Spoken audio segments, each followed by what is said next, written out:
Speaking of which, the 25,000 bones of behavioral therapy basically amounted to the therapist saying, "It be like that."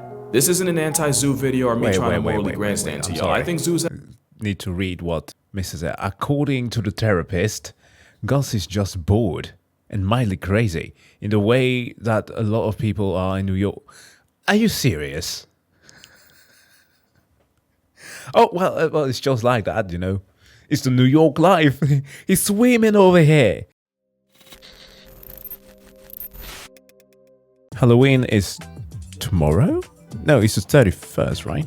Yeah, it's on the 21st. It's in 2 days. Anyways, there's a video here by Casual Geographic on animal diseases that belong in a horror movie. That sounds exciting, so I think they should be checking that out. Personally, the one disease that I think will scare me the most would definitely be rabies. I mean, it's a classic. There are like, I think 59,000 people that die of rabies every year. Yeah, it's quite an infectious one. And there are some tribes that have built immunities against it, but like it's a very small percentage.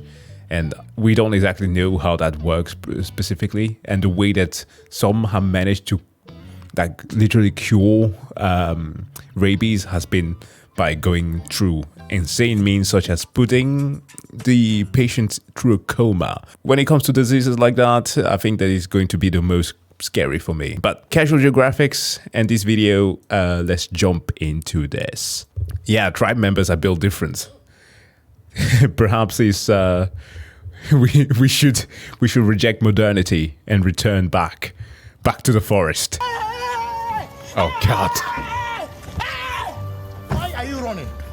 Why are you running? Ah, spooky season. You knew this was coming. We're always talking about all the ways nature and the things in it can put you on a shirt, but we never talked about how diseases can have animals permanently parallel to the ground. So that's what this video is, animal diseases that are rated R, for the regret I feel when I see what researching them has done in my search history. And of course, viewer discretion is very much advised, especially for disease number 1. What's a Halloween video without a jump scare? This photo was... What the hell? That's a hellish baboon. Yee. Hey, in the Brits with the Black Death. Now, let's not talk about that one again. It should stay in the past. I hate it when scientists are trying to fix certain things, like doing the I Am Legend scenario, trying to cure a disease like cancer. I think that was the thing that was done in that movie. Ended up spreading things further. No. Let's not talk about the past. Let's move forward. If I read the book, yes, I read the book in comparison to the movie. The book is obviously better. I don't know what the hell they were thinking about with those plot changes, but hey, yeah, Hollywood does Hollywood. Taken just outside the Caribbean Bay Hotel in Zimbabwe of what appears to be a hairless baboon. The depelted primate appeared to be an outcast, only following her troop from a distance, almost as if she had been rejected for her appearance. And according to a nearby vet, the most likely cause for this abandoned baboon's condition, mange. Mange is a nasty looking disease caused by parasitic mites burrowing into the skin, where their collective feces can cause severe allergic reactions and an unbearable amount of itching. What the Wait, like scabies? Yeah, scabies. I say scabies because it's like another variant of those type of infectious diseases, but that affects the. It can be transmitted to people. Like there are two types, I guess. Generally speaking, you have the ones that are called demodex that affects the hair follicles, and the one that are. Oh man. Well, the one that burrows under the skin, and I guess scabies is the one that burrows under the skin. That's why the main calling card of mange is turning animals into the most down bad version of themselves. And while the word mangy is usually an insult reserved for dogs, these mites can be a certainty from anything from foxes, to bears, to porcupines, occasionally birds like eagles, and many, many more. In fact, the legend of the chupacabra was more than likely jump-started by a severely mited up coyote.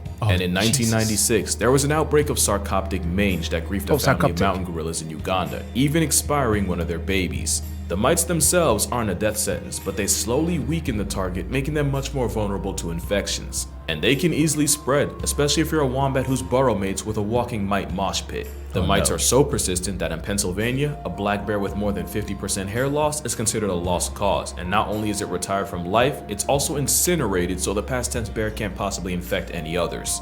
And yes, mange is zoonotic, meaning it can be passed on from animals to humans, and when that happens, it's called scabies.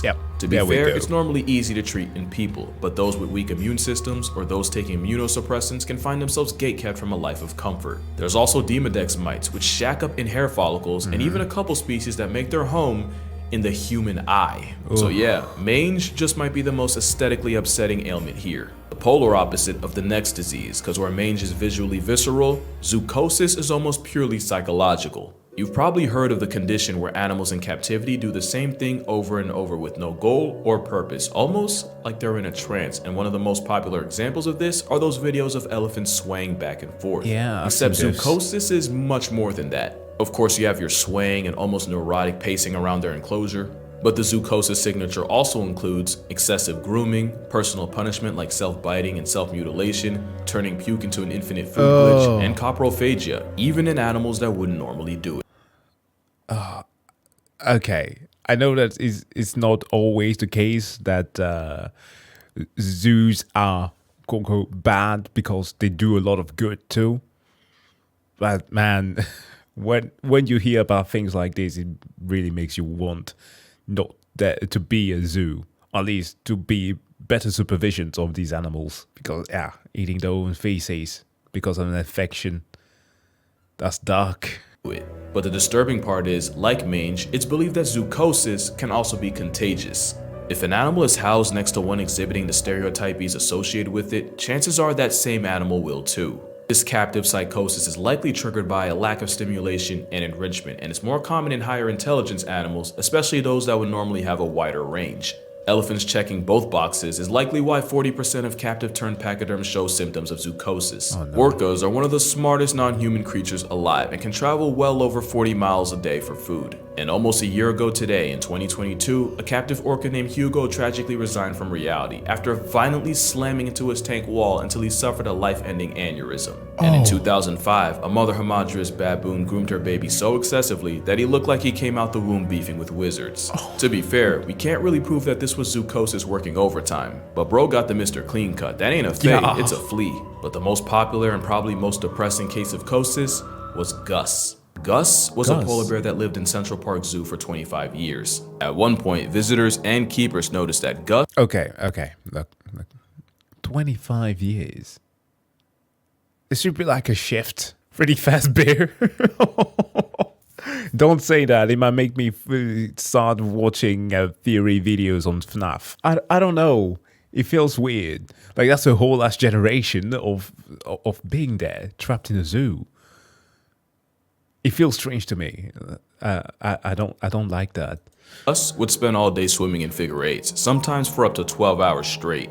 Keep in mind that polar bears can cover nearly 50 miles in a day searching for seals. Not only did the zoo spend 25 grand on therapy for the bear, Gus went on to make history as the very first zoo animal to be put on Prozac. Speaking of which, the 25,000 bones of behavioral therapy basically amounted to the therapist saying, "It be like that." This isn't an anti-zoo video or me trying to morally grandstand to y'all. I think zoos need to read what Mrs. said. According to the therapist, Gus is just bored and mildly crazy in the way that a lot of people are in New York. Are you serious? Oh, well, it's just like that, you know. It's the New York life. He's swimming over here. This isn't an anti-zoo video or me trying to morally grandstand to y'all. I think zoos have the potential for a lot of good and a lot of bad. It's just that the bad can lead to a chronically pilled out polar bear. But wait, it gets darker. Because with how far removed humans have gotten from nature, there's a legitimate fear that humanity as a whole could be suffering from zoochosis on a global scale. We're about to talk about those weird germs that people have been carrying around with them since we are traveling to now remote areas that we were never supposed to be accessing. Because that's a thing that we're doing a lot nowadays. And our bodies and, well, systems aren't ready for those. Joke about us being no different than ants stuck in a death spiral becomes less and less of a joke as time goes on. Do you remember the Will Smith movie I Am Legend? Oh. You know, before his wife publicly neutered him and then smoked both his family jewels in 2 packs? Well, the post Come on, you can't be throwing the Jada Pinkett Smith just in between like that, dude. Come on. post-apocalyptic movie started with a doctor attempting to re-engineer the measles virus in an attempt to find a cure for cancer, instead infecting 99% of the human race. A pretty good example of what can happen when humans try to play God with the natural order. Another example is what happened in Florida, specifically Silver Springs State Park. It's Florida's very first tourist attraction, famous for having a couple Tarzan movies shot there. And in the 1930s, tourboat operator Colonel Toohey was looking for a way to spice up his jungle cruise ride. So he brought in 6 rhesus macaques and had them placed on a small island in the park. And it was at this moment, they f***ed up. Apparently, nobody involved was told that the monkeys could swim, and the moment they touched down on dry land, the macaques proceeded to swim out to the mainland. And following lots of multiplying without a calculator, there are now currently hundreds of rogue macaques, with a good number of them carrying a deadly herpes virus. Herpes B is an incapacitating condition that can cause severe brain inflammation, permanent neurological damage, and a permanent lease in a casket-shaped condo. Dude, forget about the PP, man. It's your brain that's gone. The actual brain, not the second brain.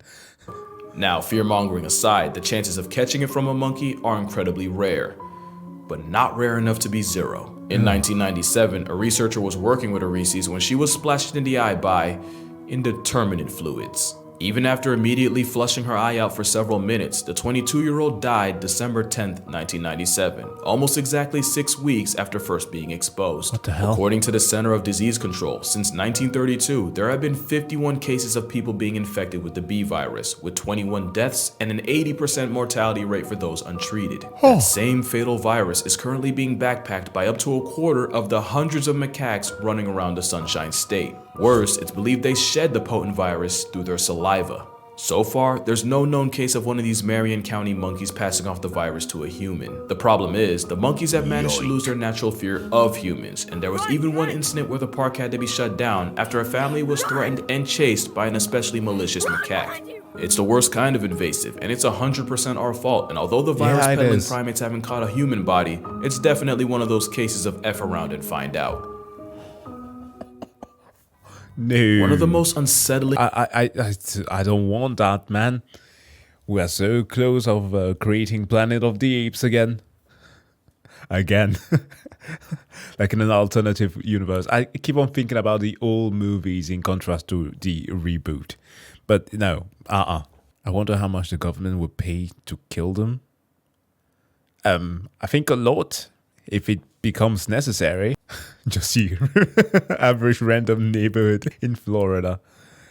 Yeah, I don't know. Perhaps that's what Florida men are affected by, to do all those crazy things. Diseases in nature is a sickness that affects deer, known as chronic wasting disease. I know this one. It's the equivalent of the Creutzfeldt-Jakobsen's disease for people.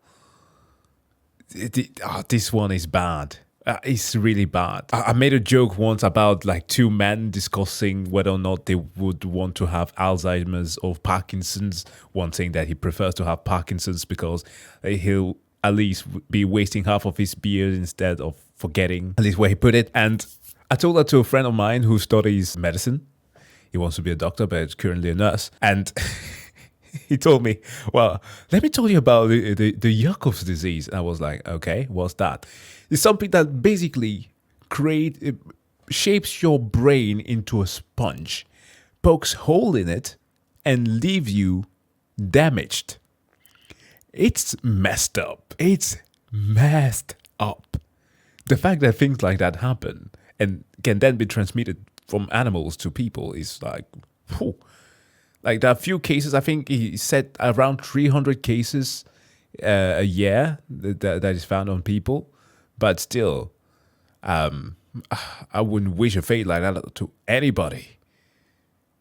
Because it essentially destroys the animal from the inside out. In fact, this type of disease is a transmissible spongiform encephalopathy, a name that literally comes from the fact that it causes several sponge-like holes in the brain. It's like the forbidden final boss of trypophobia, and it's caused by a single misfolded protein known as a prion. This prion triggers a chain reaction where the only outcome is a canceled life subscription, and the only thing the victim can do is wait for the sweet release of death. Here's what the endgame of a deer with CWD looks like. It starts with a misfolded protein affecting and altering perfectly normal proteins. It's almost like a cellular level cheese touch, and the moment it starts, it's already over. Step 2 includes the prions exploding in numbers exponentially and accumulating in the body, the whole time the deer, elk, or moose looks and acts perfectly normal. The deer can walk around with this disease for 2 whole years before the chronic becomes critical. Holy shit, it spreads cancer-like, without inhibition. Eventually, it escalates to the point where the prions manage to break into the blood-brain barrier, where they start destroying neurons, putting enough holes in the brain to get it cursed out by an octopus, and slowly wasting the poor, unexpecting deer.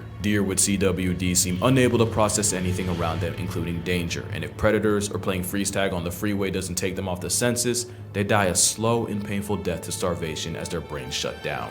The worst part is, the nightmare doesn't end once the deer does, since the prions responsible can exist in an area years after the victim and can even be absorbed by plants in contaminated soil. That's assuming they don't just leach into groundwater. In fact, the only surefire way to eliminate a prion is literally that: fire. Except, Okay, we are pretty much surrounded by woods to the point where occasionally when I bike to the gym, which I do by passing by the forest, there are deers that tend to just walk by the road, right? Bambi just showing up there, trying to reenact the plot of El Camino as J.C. Pinkman, and apparently is also poisoning the water with chemicals.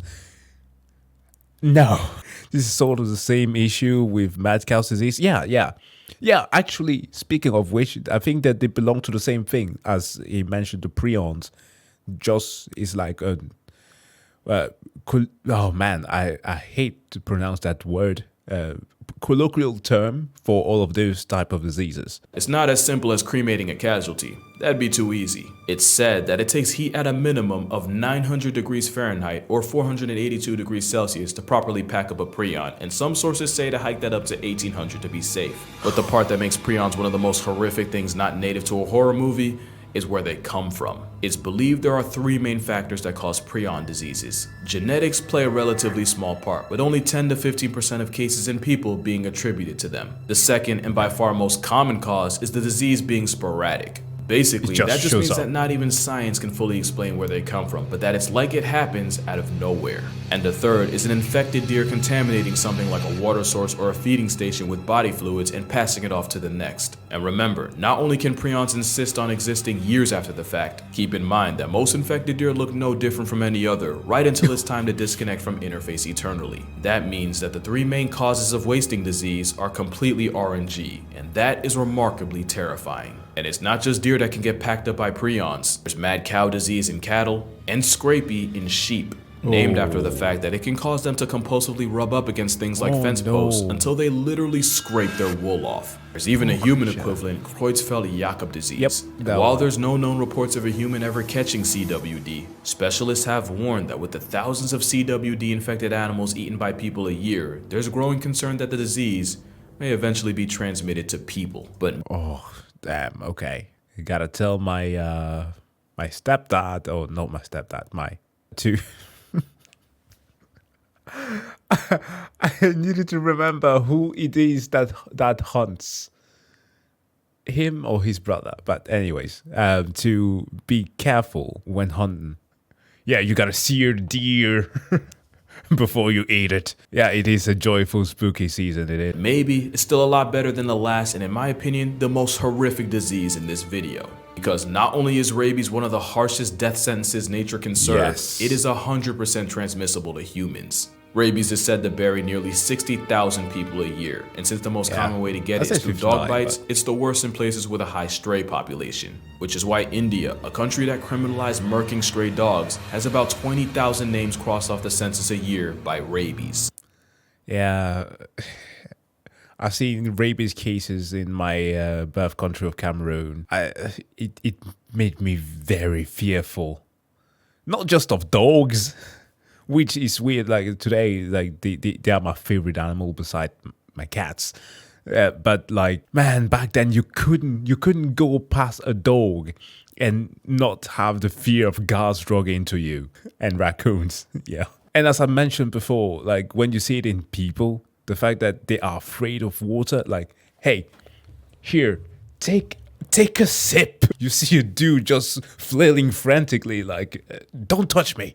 And it's children that are especially at risk, with about 40% of deaths coming from those 15 years old or younger. Here's what it's like to be turned into a statistic by rabies. It starts with the virus entering the peripheral nervous system, usually through a bite. Then, it travels inside you through nerves until it reaches part of the central nervous system, or the spinal cord. From there, it's a straight shot directly to the brain, and at this point, you can start drafting your will cause ain't no way. While you can treat the virus before it reaches the brain, once it does, you're almost guaranteed to become a WUS. The virus then multiplies, then spreads throughout the body, slowly killing you from the brain out. But that's why I mentioned in the beginning that some of the treatment methods were by putting people in coma so that it actually wouldn't spread. Oh, you got bitten. Against rabies ended the night. Oh no, it only lasts a year. Okay. Underrated and truly sinister aspect of rabies is how it seemingly rewires your brain for its own purposes. One of the telltale signs of rabies is a crippling fear of water, where just the sight or suggestion of it can cause incredibly painful spasms in the throat and larynx. At the same time, the virus attacks the salivary glands, causing excessive drooling and the foaming at the mouth the disease is famous for. And that's because the virus is most concentrated in the mouth, and swallowing or drinking water would dilute it, so the hydrophobia helps keep the mouth and all the nastiness inside as potent as possible. And that's not the only way rabies manipulates its mark. There's believed to be 3 stages of rabies in animals. You got the prodromal stage, and that's where the animal might start showing minor changes in behavior. And then you got the phase likely everyone associates with rabies, the excitative stage. It's been called furious rabies since it's characterized by heightened aggression and random outbursts of violence. Animals that would normally be wary of people, such as foxes, can attack completely out of nowhere with bites, and remember, being a water bigot just makes that bite that much more toxic. And then there's the paralytic or dumb stage, where the animal appears unaware and disconnected from the world around it. This is where you might see a normally introverted mammal show zero fear in humans, but don't be fooled, they're still liable to bite to serve the virus's purpose. The nightmare usually ends with the animal flatlining to respiratory arrest as its body finally just gives up. And your fate is almost no better if you're a human, since rabies has one of the highest KD ratios of any disease, even though it's also one of the oldest. It flexes a nearly 100% fatality rate, but nearly means there's still a chance. In 2004, 15-year-old Gina Giese contracted rabies after being infected by a bat, and the moment she started experiencing symptoms, she was, statistically speaking, a walking corpse. Dr. Willoughby, who had studied up on rabies, figured their last chance was to put the teenager in a coma in a last-ditch effort to save her brain and give her body a reasonable chance to fight off the virus. About a week after she was induced, Gina miraculously started producing rabies antibodies, and after Euro-stepping death, she would go through the grueling rehab of relearning how to walk, talk, and even stand. Cause even when you're lucky, it ain't easy being Giese. It destroyed her completely. That is mad scary.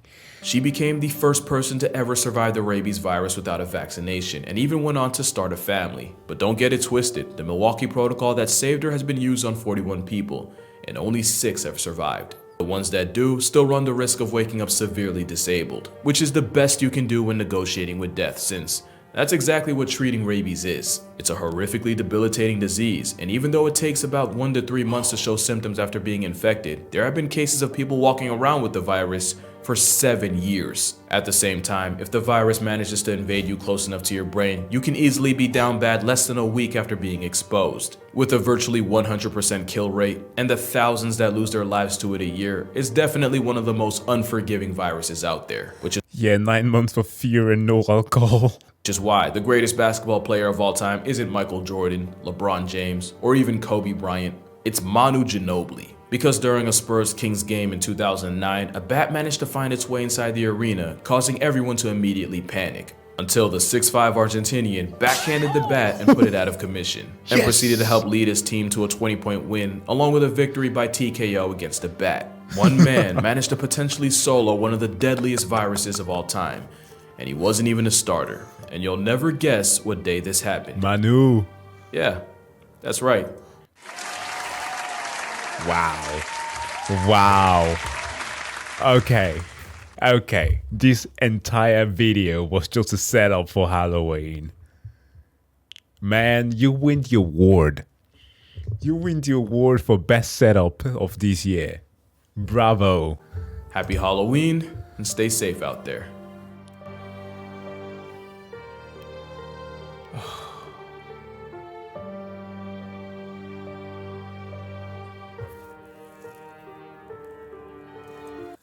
Yeah, but that never zero.